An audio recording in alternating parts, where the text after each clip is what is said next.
Hi, everyone. My name is Claudia, and I am a registered dietitian, diabetes educator, and owner of Hleap Nutrition. Hleap Nutrition is a nutrition practice located in Philadelphia where our registered dietitians provide one-on-one nutrition counseling for any of your nutrition concerns, such as diabetes, weight loss, weight gain, cholesterol management, blood pressure, and any other nutrition concerns you may have. Today, we are going to be talking with Robert Amar from Small World Seafood. Small World Seafood is an amazing company that sources high quality seafood to consumers around Philadelphia. Stay tuned to learn more about seafood processing, sourcing, and wild versus farm raised seafood, and some of the nutrition concerns and fat benefits of eating seafood. So let me ask you something, Claudia. Yeah. We're going to go through some questions. I'm going to start with the question. Okay. Why did you, two-part question. Why did you decide to go into the profession of studying nutrition? And what was the moment, because that could be a first one answer like that, your adult question answer. And then the other one is, what was the moment in your childhood or whenever when you thought, whoa, nutrition is important? Like food is important. Like who was it? What was it? Was it a person? Was it an event? Like what was it that got you on, that clicked and got you going in that direction that would eventually get you to that? So you can start that one first if you want. I'm going to start that one first because it leads to the other one. So I grew up in a family of health professionals, and everybody has completely where? Yeah. I grew up in New York. Okay. And my family has different perspectives. Everybody has completely different takes on everything, and everybody's involved in the food industry or health in some way, like cooks, caterers, chefs, doctors. So everybody has a different approach. So every family gathering, my entire life, everybody's always fighting about food and nutrition. And I never knew who to listen to. So that is kind of what sparked the interest, where I always loved science. I was always interested in nutrition. In college, I started off studying neuroscience because I love the science of behavior change and learning and habit formation. So I kind of was able to combine the two things that I love the most of counseling and teaching and behavior change with nutrition and getting people to the right answers and not just based on people's opinions. So it kind of started very young from those moments that I had with my family to trying to figure out the correct answers to those questions that they were asking, and kind of came into the perfect job of combining all those things. And so there was this thing that was happening in that. And then the other part was that I knew that people kind of also that were not in the restaurant business were starting to cook at home because things were changing. People were sous videing at home. They were doing all kinds of things at home that they weren't doing before. They were getting a lot more experimental with cooking. And whenever I would go to like a party or dinner party or something like that with my wife, people would make the rounds. So what do you do? What do you do? What do you do? What do you do? I'm Claudia, I'm a nutritionist. Oh, that's interesting. I'd be like, I sell fish. And they'd be like, yeah. People would get around me and go, really? I love fish. Where should I get fish? What's the best place to get fish? What restaurants are the best way to get like this? How does it work? What does it have? And I was like, there's something about it that there's a demand for it, and people just don't know what to do with it, And well, then COVID, March 16th, all the restaurants, everything shuts down, not just the restaurants, everything shuts down, and I kind of just started kind of offering up some stuff that I still had in inventory to my block, and I said, here's some salmon, also some scallops. I've got a bunch of stuff. I can't do anything with it anymore. It's all yours. I'll be back here tomorrow around between 1 and 2 on the corner. Let me know who wants what, and it's yours. And I'll bag it up, whatever. And people emailed me. I had like 10 people on my blog email me and say, I want this. It's on Woodstock in Fairmount. And then they took it home. They cooked it up. And all I kept getting was like, yo, this salmon. I'm like, oh my God, these scallops are the best I ever had. Like these mussels. Now they were like, are you gonna do this again? I was like, let me tell you something. There there is so much fish in the market, it's going nowhere and keep coming in. It's beautiful. It's got nowhere to go. Absolutely. If you want, we'll keep doing it for sure. I mean, you want to keep the supermarkets are insane. Who knows what we're getting out of there right now? It's craziness. And this, I'll tell you, you can trust me, I'm going to get you some good stuff. So I started doing that like that. And then people would walk up and pick it up and go, oh, I never cooked mussels before. I don't know how to do it. And I'd be like, well, you know what I'm going to do? Let's create this email. Or is it farmed? Is it wild? All these kinds. So I said, I'm going to do this email and I'll send it out to everybody. And then we'll do this thing like once a week where we can get fish, because that's really the way to do it anyway. And then we can time things out. You can have it for the weekend, whatever. And they're like, well, what about my friend over on 21st Street? And I got to know somebody else on Corinthian, and my mom is down in like Fiddler Square. Are they okay?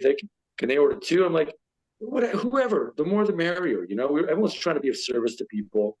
6%. Well, I guess, can you tell us more about the difference between like your take on wild caught versus farm raised? Because I know you're kind of getting into that now already, but like what that means and what you do look for when you're sourcing your food?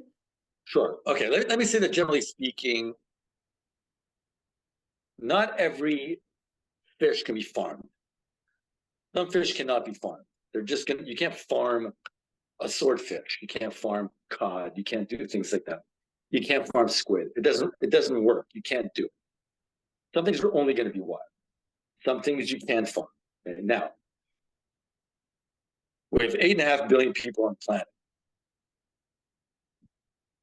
Over the past 6 years, from 6 years ago onward, farmed seafood overtook wild seafood as far as consumption. Okay? Now, just mathematically, if you think about that, if you didn't have farmed seafood, probably in the last 6-7 years, we'd have no wild fish left. You know what I mean? It just wouldn't work. The math doesn't work that way. There isn't enough fish, really, wild fish, to sustainably feed us. There's just not.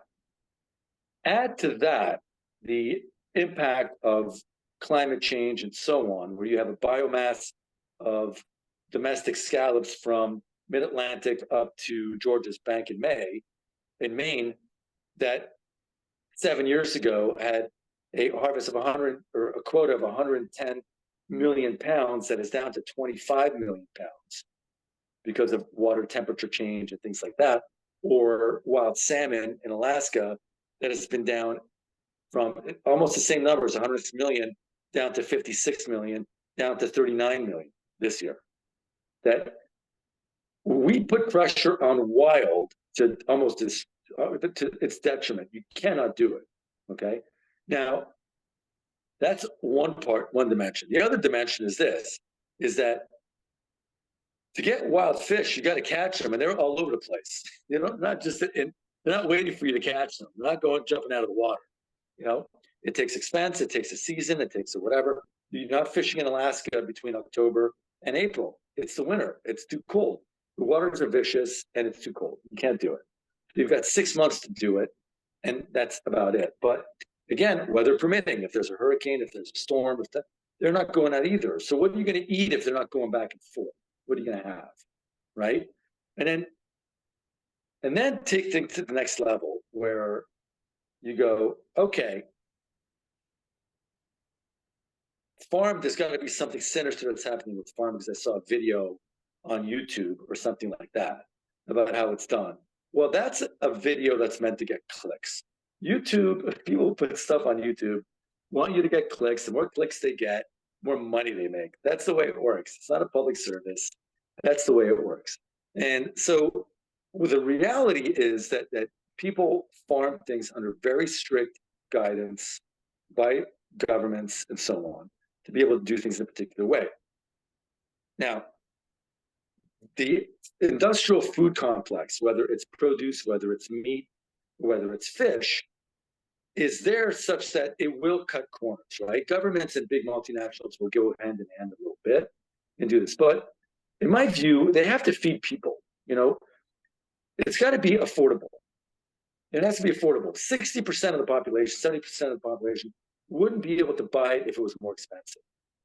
They just wouldn't. So, we'll cut some corners and do things like that and allow them to cut corners to get the price to be cheaper. But yes, the quality will be cheaper, right? But when you're budgeting stuff and you're thinking about what you have and how much money you can afford to spend on feeding your family, you're not going, well, I wonder if it's farmed or if it's wild, or I wonder if it's local or if it's not. If I have a chance to get something wild and it's good quality, I'm going to eat the wild, but I'm also going to supplement it with things that are farmed.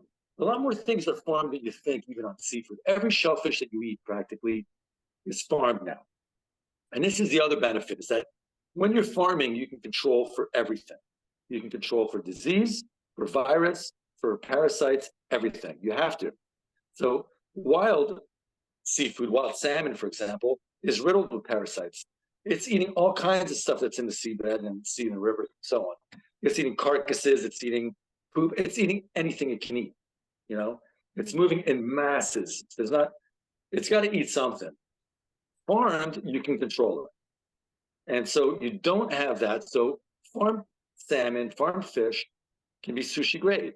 Wild salmon will never be sushi grade, any of it, unless you freeze it down to minus 35, hold it, and that kills all the parasites, and then you can eat it raw. But again, these are the things that happen. Shellfish. Well, don't you have to hold any sushi grade fish to that temperature?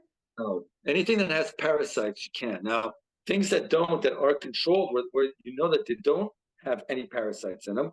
I mean, look, the meat that we eat that is farmed also doesn't have parasites in it. Yeah, some of them are dumping antibiotics and things like that in them to kind of control for, bacteria and all that kind of stuff they can get you. But the ones that are not on farms, they're tested. They have to test. They have to test the meat for anything that's in it. If there's a bird flu, if there's a virus. Seabeds where oysters have to be tested for Vibrio. If Vibrio is in the water temperature hits 70 degrees, they get shut down. If rain hits Massachusetts or Connecticut, which happens every year, multiple times, and the mix of salinity, salt levels go down because of the fresh water, they shut down all those oyster beds. They're done. You can't sell. You got to get the salt level back up, because salt level going back up to 2.8 kills the bacteria. When it goes below, proliferation. So farming is important if you can do it well. And these industries work together because they want to be sustainable. They want to keep doing it and keep making money. So if they're doing it, they're working with the scientists, they're working with the state, they're working with everybody that's kind of like with the NOAA and everything else like that to try to tag. When I buy shellfish, mussels, clams, and oysters, all farmed again, okay? I'll tell you how much this is a big deal with oysters, because it can be deadly. When oysters get harvested, a tag is produced on the oysters of when it was harvested, where and when, right? With a code and everything else, what batch, what cage, whatever you want to call it. When I get it, I have to hold that tag for 90 days in case somebody gets sick. And if they get sick, we can track it. The government, or the CDC basically, can track it right back to the source and know the problem. That's how cuckoo we are about farmed shellfish. It's much more advanced than we think, than how it's done. People want to stay in business. They don't want to produce something that's going to be crap, and that's going to be deadly. The business is over. You know what I mean? And then other ones want to produce really great stuff. The Japanese are excellent at doing this with things like hamachi, things like Suzuki or striped bass, with red snappers like madai, and so on. With certain types of mackerel, they do it where they go out and they net a certain amount, bring them into certain areas, and then feed them to grow them. So it's a half wild, half farmed situation. And then they can control them, age them, grow them up, and they'll all grow evenly with a similar amount of fat, similar amount of marbling, of flavor, and all that kind of stuff. But they're paying attention to it. Now, I prefer to know that someone's looking over that. You know what I mean? So Mhm. is it better farm to wild? They're both good. Who's overseeing what? Who's doing what in their own way right? What can you get that is, and then mixing it up. Just understanding it is really what it is. Yeah, and I think that's the key to everything, right? Like you hear Yeah. these trigger words like processed or farmed, where it's like, Yeah. what does that mean? Like there are many different kinds of farming and that can look different. And you see all these documentaries that show the worst of the worst, where it's important to actually understand what the process is. So it's awesome. It's awesome hearing about you talk about that. And even how you said earlier, you were talking about the YouTube, clickbait, where that's what it comes down to. Like the videos that are coming out explaining these things are often just out there to generate a response. Yeah. It doesn't have to be true. It doesn't have to be accurate. Like it just has to generate some kind of response and get people clicking on it. So, like, I agree. It's all about understanding where your food is coming from and what you're Yeah. getting. And then related to like the health segment, which is obviously where you come in and so on, is that the quality and freshness of seafood is related to better health. We know this, right? We know that it's got more omega 3s. We know that there are things. It could be something that's kind of like evolutionarily, we did come out of the water ourselves. You know what I mean? At some point, so it could be that there is something that where seafood is more easily digestible than meats.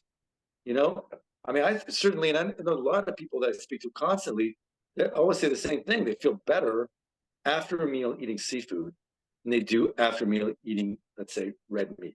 Yeah. And there's a lot of reasons why that could be. I mean, one thing we'll talk about today, I could just get right into it, but was going to be the different kinds of fats that you find in the diet, where animal products are going to have some degree of saturated fat. And this is something that is associated with atherosclerosis and heart disease. And this is found in um, meat, dairy, and any animal product. And then the one random one is coconut oil, where it is very pro-inflammatory. So a lot of people will eat red meat, and some people, I mean, some people feel great, but in the long run, it does increase inflammation in the body if you're having too much of it. Right. So that is something that makes sense. Like some people are more sensitive to that feeling than others, but seafood has way less saturated fat, way more unsaturated. So a good way to remember is saturated is solid at room temperature. So the best example would be butter. It's solid at room temperature. You pop it in the microwave, it turns to a liquid. And Well, then coconut oil is the unsaturated same way. It's saturated too, right? coconut, you said? Coconut oil, it's solid. Yeah. That's why it's the one Oh, random yeah. plant-based saturated fat. It's very, very similar to butter. So I know there was a Oh, yeah. phase like 2 years ago where everyone was adding coconut oil to everything they could find, but at the end of the day, it has pretty much the same amount of saturated fat, actually a little bit more than butter. Oh, interesting. Interesting. Mhm. So So that's it's a like the one solid state that makes it plant-based. saturated. Wow. Yeah. So saturated, I mean, it's fine to have saturated fat, but it's all about reducing the amount that you're having and balancing it out with as many as unsaturated fats as you can. So the unsaturated fats are going to be liquid at room temperature. So your olive oil that sits on the counter, it's always a liquid. And that's found in other more subtle sources like avocado, nuts, seeds, chia seeds, and it's going to be in seafood.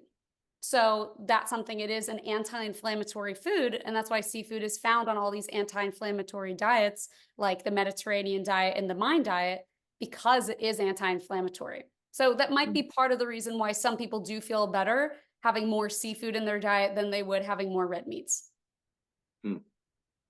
Yeah. And omega-3 fatty acids are a very specific kind of unsaturated fat that is very, very high in a lot of seafood products. So that's a Right. very, very strong anti-inflammatory fat. Well, yeah, because I mean, no one's buying capsules of cow oil or pig oil. They're buying capsules of fish oil, Right. It's those right? Because of omega-3 that. fatty acids. That's it. Yeah. And at the end of the day, the best way to get that is through the diet.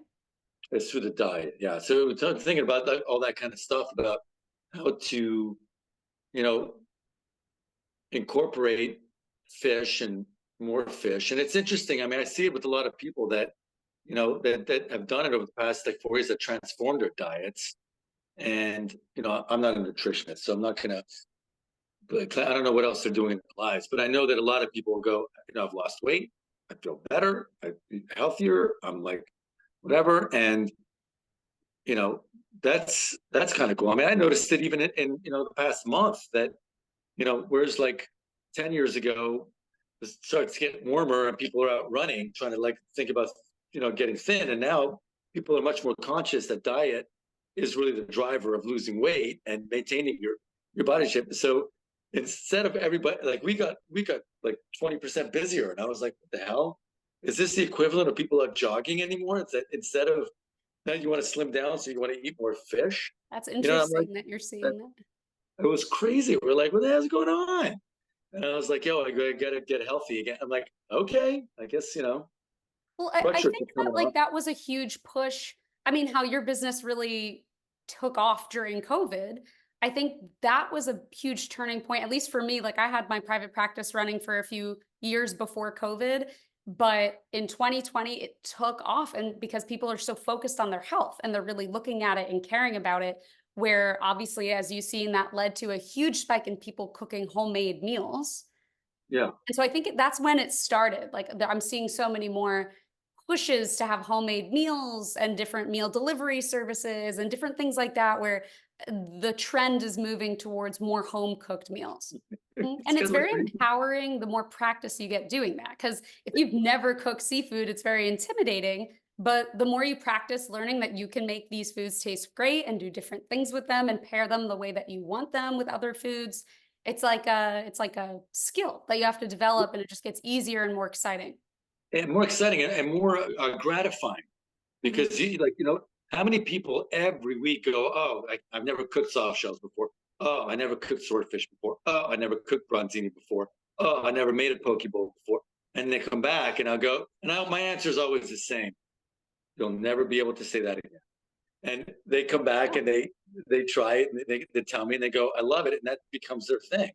But it's the other thing that's also magical about seafood to me is that a chicken's a chicken, a pig's a pig, a cow's a cow. Like, a sheep, lamb, whatever is a lamb, right? Duck is a duck. You don't really have a lot of variety in Yeah. this world of three or three and bullet point and a B list. You know what I mean? Uh-huh. Whereas in the ocean, my God, the variety, the colors, the whatever. You've got every from salmon to trout to small Arctic char to king salmon to striped bass and blues and fluke and flatfish and big flatfish and small flatfish and octopi, and you got squid, and you've got shrimp and crabs, and all kinds of things that like as a kid is like a cartoon. It's incredible what's under the sea. You Yeah. know, so having variety with that is so much kind of easier because you're not changing the canvas. The product itself you can change, many times and not get exhausted with it. You know what I mean? Mhm. Chicken, you go, well, how am I going to prepare my chicken in a different way? Yeah. You think we talked enough? We talked enough. I had one other question. I know we talked about this a little bit before, but the difference between, I mean, a lot of the things that you're getting are not local in terms of seafood because it is very region specific. So local versus imported, and then like the different kind of freezing procedures or tips that you have in terms of what to look for. Because I know when we met a couple weeks ago, I tried your frozen salmon. You were like, "This is sushi grade. Let it defrost and have it." And I was like, "Frozen salmon." It tasted the same. So Yeah, I'd love to talk more about that too. sure. So as far as the local versus not local, I mean, we can't get everything local. It doesn't work that way, right? I mean, we don't get local olive oil. We don't get local coffee beans. We don't get local avocados. Some things are just grown in other places. They just are. But the nature of the world is such that logistics can sometimes be a little bit mind blowing in such a way. Um, I'm going to look at two things. I'm going to look at bronzini coming from Greece, and I'm going to look at black bass coming from North Carolina. Okay, which is kind of like local-ish, right? Mhm. Don't you agree? Yeah. Would you consider that? Okay. So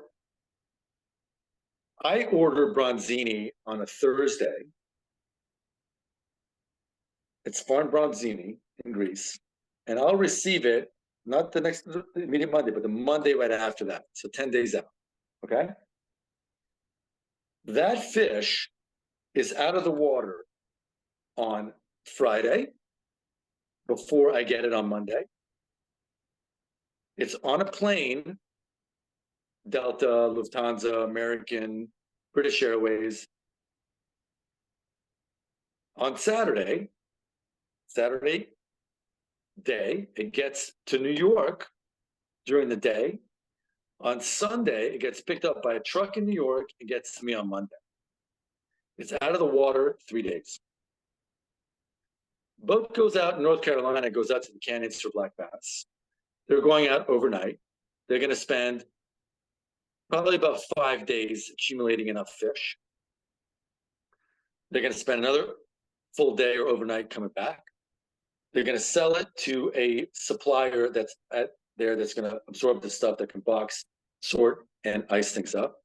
They're going to put it on a truck that's going to come from North Carolina up to Philadelphia and drop it in the markets. Some of that fish is going to be 7 days old. Mm-hmm. So, which is fresher? The bronzini. What's the Part of like the formula of what goes into you determining which places you're getting your fish from? Yeah, because I'll always go, when did it land? When's the boat landing? Now, to get onto the frozen stuff, the quality of frozen really depends on two things. And this is the same thing with like the bird's eye method, the vegetable method, and so on. The freshness of the product when it's frozen and the quickness with which you can freeze it. Those are the two things. So a lot of fish doesn't get frozen very quickly at the immediate point that it's at its freshest. It hangs around, people try to sell this, it gets sorted out, it gets put through this assembly line thing, they'll get a little bit whatever, and then they'll freeze it. On the freezing side, depending on who's doing it, it can go through these circulating blast freezers that can freeze things within a couple of hours and do a pretty good job doing it. Or it'll go right to vac pack, which is more likely, especially if it's individually vac packed, before it's frozen, boxed, and then put into a freezer. Now, if you're taking a box of fish, even if it's at 34 degrees, which is cold, let's say 34 degrees, not 36, like a refrigerator, but say 34 degrees, and you're putting that in a freezer, the internal part of each one of these boxes, it could take 3 days for that to freeze. The process will be slow because cold, stagnant cold, basically freezes from the outside in and creates macro crystallization. Ice will build on ice, will build on ice, will build on ice, will build on ice. And as ice, as we all know, expands from water, it ruptures cell membrane. And so you don't notice it when it's frozen. When you thaw it, a lot of the purging water and everything else happens because of that. The moment we get the fish, we fillet the fish, process whatever we're doing with it, portion it, goes right into the blast freezer. Our blast freezer circulates air with a certain algorithm that keeps cold moving and never allows the surface to create macrocrystallization, because it's not colder here than it is on the inside. The whole ambient air is moving and circulating it, creating microcrystallization. So when the water molecules, the crystals, are much, much smaller, never get a chance to rupture the cell membranes, never getting that piss and maintaining the cell structure, essentially, which gives it the look of it's the same as what it was. But I think as long as people have fun enjoying seafood and go into it, it's going to be good for you. You're going to enjoy it. And actually, anything that you eat, really, just have fun doing it. Have fun cooking. Learn more about it, and I mean, even moving forward, like both of us post so many recipes around seafood where we make it easier and try to help with that fear and ease people into trying these new foods in their kitchen. Yeah, exactly. Yeah. Thank you for listening in to our conversation today with Robert from Small World Seafood. I hope today's conversation was informative and you learned more about the nutrition benefits of eating seafood and sourcing of seafood. If you have any nutrition questions at all, please be in touch. I am going to link the Hleap Nutrition website and contact information in the bio below. If you have any nutrition questions or if you're interested in setting up an appointment, nutrition counseling is almost always covered by insurance. So we have plenty of information about that on our website, or you can just get in touch with us. Additionally, if you want to get in touch with Robert or learn more about Small World Seafood, we're also going to include his information and Small World Seafood's website below so you can learn more about what they have to offer and their delivery schedule around Philadelphia. Lastly, if you have any questions or you're interested in listening to another Zoom call, we'd love to hear any questions that you have. Just comment below and we can make another Zoom to answer any questions you have. All right, bye everyone.